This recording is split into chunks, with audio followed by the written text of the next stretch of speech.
नमस्कार दोस्तों, एक बार फिर मैं आप लोगों के सामने गाड़ी और बाइक से रिलेटेड वीडियो आप लोगों के सामने लेके आया हूं।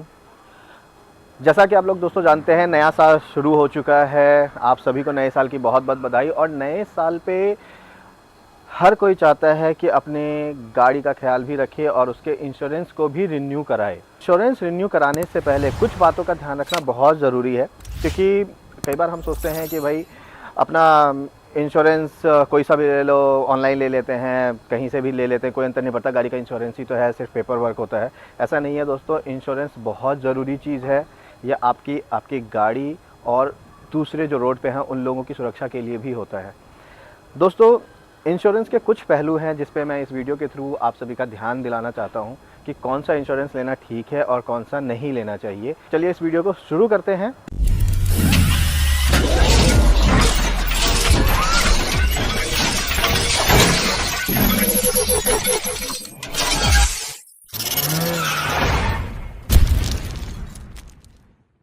सबसे पहली बात हम करते हैं आईडीवी, यानी इंश्योर्ड डिक्लेयर्ड वैल्यू। हर गाड़ी की अपनी आईडीवी होती है जो इंश्योरेंस कंपनी उसको तय करती है और उसके अकॉर्डिंग हमें प्रीमियम पे करना होता है। तो दोस्तों, जब भी हम कम्प्रिहेंसिव इंश्योरेंस लेते हैं तो उस समय हमें एक आईडीवी बताई जाती है कि जो आपकी गाड़ी का जो बाज़ार मूल्य है, करंट मतलब जो करंट वैल्यू आपकी गाड़ी की लगाई जाती है, वो आपको आपके इंश्योरेंस वाले कवर करके देते हैं। उसका फ़ायदा ये होता है, जैसे आपकी गाड़ी कभी भी टोटल लॉस में गई, खुदा ना खास्ता अगर ऐसा हुआ, जो नहीं होनी चाहिए कभी, अगर आप सही ड्राइव कर रहे हैं, सेफ ड्राइव कर रहे हैं, तो कभी इस चीज़ की दिक्कत आएगी नहीं, पर हादसे कहीं भी हो सकते हैं। अगर दोस्तों आपको इस तरह की कोई भी प्रॉब्लम हो रही है, आपको इंश्योरेंस में आईडीवी वैल्यू ज़रूर एक बार चेक कर लेना इंश्योरेंस कंपनी के साथ कि वो आपको कितना आईडीवी दे रहे हैं। जैसे कि दोस्तों, आपने एक एग्जाम्पल, गाड़ी आपने 10 लाख की ली है और 1 साल के बाद मार्केट वैल्यू उस गाड़ी की जो भी है वो आपकी आईडीवी में कवर होती है। सपोज़ 9 लाख हो गई, तो आपकी गाड़ी में अगर कुछ हुआ तो आपको 9 लाख रुपए इंश्योरेंस कंपनी की तरफ से मिल जाएगी। पर दोस्तों, कई बार हम इस चीज़ को इग्नोर कर देते हैं और देखते हैं कम्प्रिहेंसिव के लेने के साथ कि भाई चलो जो भी आईडीवी, हम ध्यान ही नहीं देते। बट कभी भी इंश्योरेंस लेते वक्त सबसे पहले आपको आईडीवी पे ध्यान देना है। सबसे पहला पॉइंट आपका होना चाहिए आईडीवी। आईडीवी में आप देखिए कि आपको सबसे ज़्यादा मैक्सिमम वैल्यू कौन दे रहा है। जो कंपनी आपको सबसे ज़्यादा मैक्सिमम वैल्यू दे रही है, आईडीवी आपको दे रही है आपकी गाड़ी के लिए, पहला टिक पॉइंट तो यही है कि आप उसी कंपनी की तरफ जाएं। क्योंकि अगर कोई हादसा हुआ, टोटल लॉस में आपकी गाड़ी कभी गई, चाहे रोड पे या किसी तरह से क्लाइमेट इश्यूज़ की वजह से कभी भी, तो आपको आपकी गाड़ी की ज़्यादा वैल्यू मिल सके। तो सबसे फर्स्ट पॉइंट आईडीवी है दोस्तों, इसका ध्यान रखें। इसके लिए आपको थोड़ा प्रीमियम भी ज़्यादा देना पड़ सकता है, पर आईडीवी वैल्यू जितनी ज़्यादा होगी आपके लिए उतना बेनिफिट है। दोस्तों, सेकंड पॉइंट आता है एड ऑन्स। आपके कॉम्प्रिहेंसिव में क्या क्या एड ऑन्स है, जैसे मतलब zero depreciation, bumper to bumper cover and theft protection. ये 3 चीज़ें खासकर आपकी गाड़ी में है या नहीं है, तभी आईडीवी का भी फ़ायदा है। और कई बार क्या होता है दोस्तों कि हम ज़ीरो डिप्रिसिएशन ले लेते हैं पर एड ऑन्स ध्यान ही नहीं रखते कि क्या उसमें थेफ्ट प्रोटेक्शन है।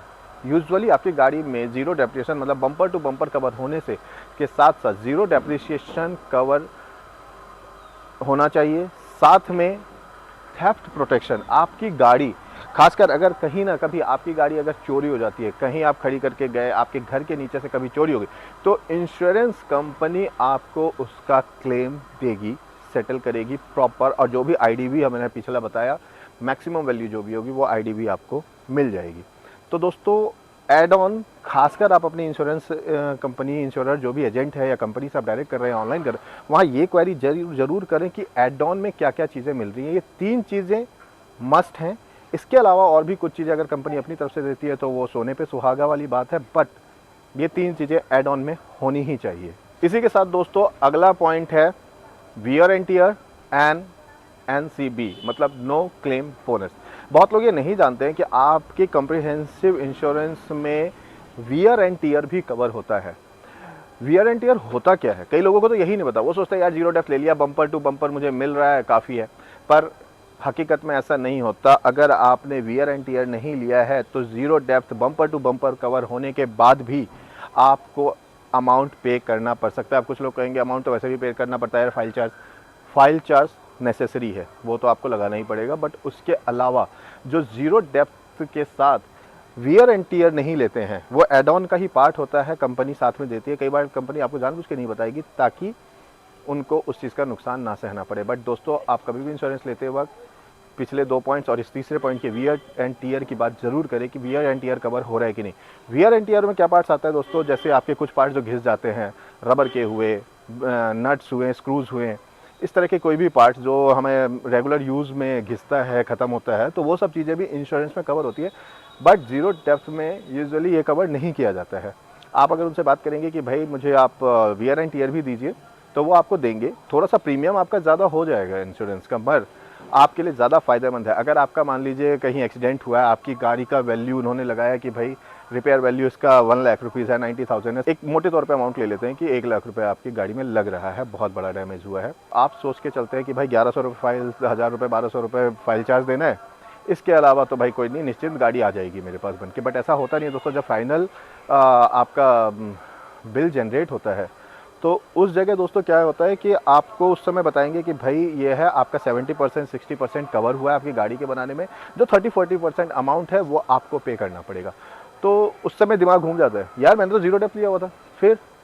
पर सच्चाई यही होती है कि wear and tear, towing charge, ये सारी चीज़ें आपके उसमें ऐड हो जाता है। बट वियर एंड टीयर और टोइंग का आप अगर ले लेते हैं वैल्यू, तो दोस्तों आपकी जो गाड़ी है उसके लिए एक्सीडेंट के बाद भी आपको फाइल चार्ज के अलावा कुछ भी पे नहीं करना है।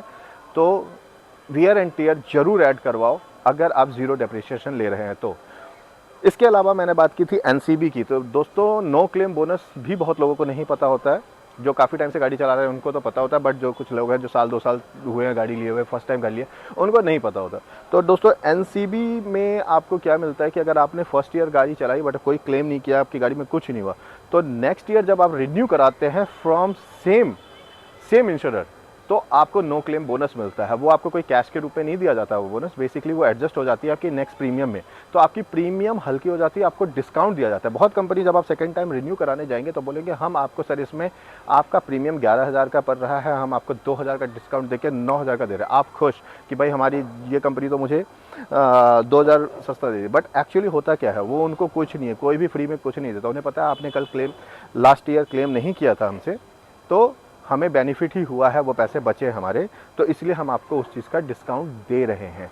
तो दोस्तों, डिस्काउंट भी कहीं ना कहीं हिडन चार्जेस में से ही लिया जाता है। तो आप हमेशा ये कोशिश करें कि क्लेम, अपनी गाड़ी सेफ चलाएं ताकि क्लेम ना करना पड़े। बट अगर नहीं कर रहे हैं, नहीं हुआ है एक बार भी क्लेम, तो दोस्तों एनसीबी का फ़ायदा ज़रूर लें। सारे इंश्योरेंस के पॉइंट्स मैंने आप लोगों को बताया कि मेजर क्या आपको लेने चाहिए। एक बात और ध्यान में रखिएगा अपनी गाड़ी में कि गाड़ी के अंदर जो सामान रखा है, जैसे आप पीछे देख रहे हैं मेरे कुछ इक्विपमेंट्स रखे हुए हैं, कैमरा है और लैपटॉप हैं साइड में।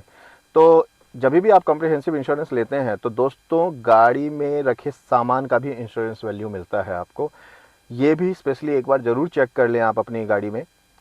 खासकर इंश्योरेंस जिस कंपनी में बेटर ऑप्शन दे रहा है आपको, वहाँ आप ये ज़रूर देखें कि क्या आपके गाड़ी में रखे सामान, खासकर इलेक्ट्रॉनिक आइटम्स को कवर कर रहा है कि नहीं। क्योंकि बहुत सारे इंश्योरेंस में ये भी कवर होता है। मान लीजिए कहीं आपने 10-5 मिनट के लिए गाड़ी किसी बिजी मार्केट में या कहीं सुनसान जगह पे आपने गाड़ी खड़ी की और आप शॉप पे गए या किसी भी काम से बाहर गए और किसी ने आपका लैपटॉप निकाल लिया, मोबाइल निकाल लिया या शीशा तोड़ के आपकी गाड़ी का क्या में से सामान ले गया, तो आप ऑब्वियसली क्लेम करेंगे सर्विस सेंटर पे कि मेरा ग्लास टूट गया है, चोरी हुई है।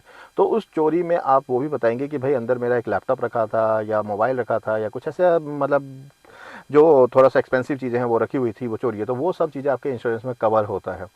तो दोस्तों, इंश्योरेंस लेने से पहले आप ये भी एक बार ज़रूर चेक कीजिएगा। इससे क्या होता है, ना कि सिर्फ आपकी गाड़ी बल्कि आपका जो सामान गाड़ी में है वो भी सेफ़ रहता है। आजकल बहुत कंपनियां हैं, बहुत क्लेम करती हैं कि ऑनलाइन ले लीजिए आपके लिए इजी होगा सारी चीज़ें, बट ऐसा नहीं है। ऑनलाइन वाले में आपको ज़्यादा दिक्कतें होती है। आपको क्या होता है, इंश्योरेंस तो बहुत क्विकली मिल जाता है, बट जब आप इंश्योरेंस क्लेम करने जाते हैं तब आपको एक मेल चेन चलता है कि भाई टाइप करते रहो, मोबाइल मैसेज करो और आपको मेल आएगा, मेल से वहाँ पर फिर रिस्पॉन्ड मिलेगा। ये बहुत सारी चीज़ें ऐसी चलती हैं, तो उसमें बहुत डिले होता है। और जितना आपकी तरफ से डिले होगा, इंश्योरेंस कंपनी की तरफ से डिले होगा, सर्विस सेंटर वाला आपको उतना ही डिले करेगा और वो उतना सीरियसली आपको लेगा नहीं। उन्हें पता है यार मेल चेंज चल रहा होगा इनका, जब आएगा हमारे पास पार्ट्स आएगा ये सब, तो वो भी फिर मेल खेलते हैं। तो दोस्तों उससे भी बचने का एक अच्छा तरीका ये होता है कि जिस सर्विस सेंटर से आप करवा रहे हैं अपनी सर्विसिंग गाड़ी की, या जहाँ से आपने गाड़ी खरीदी है, मारुति, टाटा, ह्युंडई, महिंद्रा, किसी से भी, तो आप सीधे उस सर्विस स्टेशन जाइए और उन्हीं से बोलिए कि भाई मुझे इंश्योरेंस करवाना है। तो वहाँ इंश्योरेंस वाले होते हैं, उनका अपना स्पेस होता है, आप उनसे जाके डिस्कस कीजिए। वो लोग क्या करते हैं, वो आपको एक डेडिकेटेड पर्सन दे देंगे इंश्योरेंस के लिए, जो कि थ्रू आउट द ईयर, मतलब जो भी, जब तक आपकी इंश्योरेंस वैलिड है तब तक वो प्रॉपर आपको सपोर्ट करेंगे ऑन द वे। आप कभी भी उनको कॉल कीजिए और आपके पास नंबर होता है, वो डायरेक्टली आपके अप्रोच में रहते हैं, आप उनको रिस्पॉन्ड कर सकते हैं, सारी चीज़ें उन्हें बता सकते हैं क्या हुआ है, और वो क्विकली हेल्प करेंगे और प्रॉपर सपोर्ट मिलता है इन सर्विस सेंटर से उस तरह से, क्योंकि उसमें उनका भी फ़ायदा होता है, उनको भी लगता है कि कहीं ना कहीं मुझे भी कुछ अमाउंट मिला है, कुछ वैल्यू मिल जाती है। तो इन सब चीज़ों का दोस्तों फ़ायदा होता है। तो अगर ऑनलाइन सर्विस आपको मिल रहा है, कोई ऐसा कह रहा है कि भाई डेडिकेटेड पर्सन भी आपको मिल रहा है एक सर्विस के लिए, तो बहुत अच्छा है। बट फिर भी मेल चेन चलता है। बट आप अगर फेस टू फेस जाके इंश्योरेंस करवा रहे हैं तो कई बार चीज़ें फ़ोन कॉल्स पे भी ईजिली हो जाती हैं। दो तरह का इंश्योरेंस होता है, comprehensive insurance and third party insurance. जो कम्प्रिहेंसिव इंश्योरेंस होती है उसमें आपको बम्पर टू बम्पर और ये सारी चीज़, वीडियो में आपने जो भी चीज़ें मैंने अब तक बताई है वो सारी चीज़ें कवर हो जाती है। इसके अलावा थर्ड पार्टी इंश्योरेंस सिर्फ और सिर्फ आपके हाथों किसी का एक्सीडेंट अगर हो जाता है तो उसकी सेफ्टी के लिए है। और दूसरी चीज़ है कि ये थर्ड पार्टी मैंडेटरी है, इंडियन लॉ के अकॉर्डिंग आपको थर्ड पार्टी इंश्योरेंस तो गाड़ी में होनी ही चाहिए अगर आपको गाड़ी रोड पे चलानी है तो दूसरी बात है, अगर आपके पास बजट इश्यूज़ है तो आप थर्ड पार्टी तो लेके चलिए, क्योंकि इसके बिना आप रोड पे जा नहीं सकते हैं, चालान है, hefty चालान है। और अगर आपके पास बजट है तो ये सारे पॉइंट्स आप अपने साथ इंश्योरेंस में ज़रूर कवर करवाएं ताकि आपको बेनिफिट मिले इस चीज़ का दोस्तों। तो दोस्तों अंत में इसी के साथ इस वीडियो को मैं ख़त्म करता हूं और उम्मीद करता हूं कि आप लोगों को बहुत पसंद आई हो मेरी वीडियो, और ये आप लोगों के लिए हेल्पफुल हो, मददगार साबित हो कि आप एक अच्छे इंश्योरेंस अच्छी कंपनी से और अच्छे बेनिफिट्स के साथ ले पाएँ। बस इस वीडियो बनाने के पीछे मेरा यही एक मकसद था। उम्मीद है कि आप लोगों को पसंद आया हो, और अगर पसंद आया है तो दोस्तों मेरे चैनल को लाइक करें, सब्सक्राइब करें एंड फॉलो ज़रूर करें दोस्तों। और कोई क्वेश्चन या किसी तरह की कोई बात आपके मन में आ रही है इस वीडियो को देखते हुए तो दोस्तों कमेंट करें नीचे, मैं आपका जवाब ज़रूर उस कमेंट में दूंगा। और इसी वीडियो के साथ अंत में आप लोगों को नए साल की बहुत बहुत बधाइयाँ।